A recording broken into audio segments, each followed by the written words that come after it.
median. The formula deals with median class. L, N, C, F, and H is dependent on that. Okay. So first thing we need to understand is what is median class. See, when you get a grouped frequency table, right? Okay, by the way, this is for grouped frequency table. So how to find a median for a grouped frequency table? So the first thing is you have to do cumulative, you have to find the cumulative frequency of the table. So here generally we use less than cumulative frequency, wherein you keep adding the frequencies, right? So that I'll be showing. End of it, you'll get a value that is n. That is the sum of all the frequencies. Right? Basically the number of observation or number of people whom we have surveyed, houses we have surveyed, so on and so forth. Divide that by 2.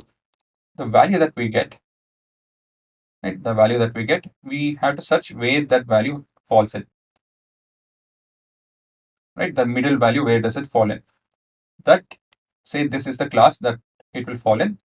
Okay, how do you find this? I'll be showing that with an example. This is your median class. Okay.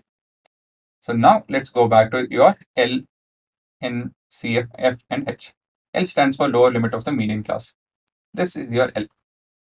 N is the number of observation, which you already saw.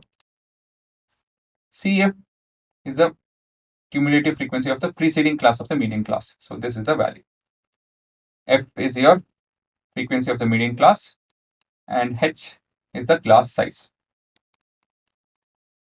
Okay, so this has to be in a new line, but anyways. So point is, how do you remember this? Everything has to be N, L, F, H makes sense. CF, many people get confused. Last moment they'll forget. I'll teach you a trick how to remember this.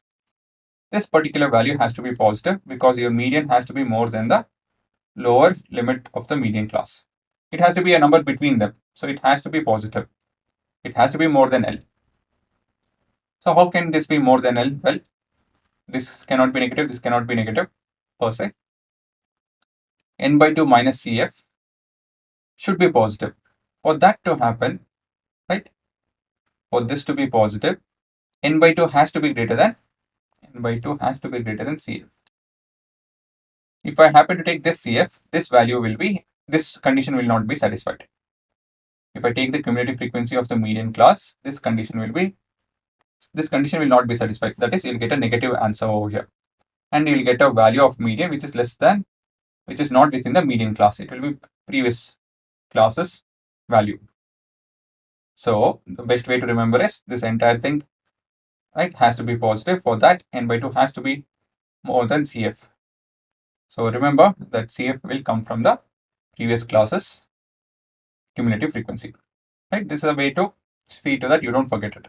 Okay. And everything else you guys need to kind of memorize. It will make sense, but I don't want to go to detail. It will just confuse you guys, and so right, note down this in your formula list. Keep this in mind. We'll be doing few questions on this.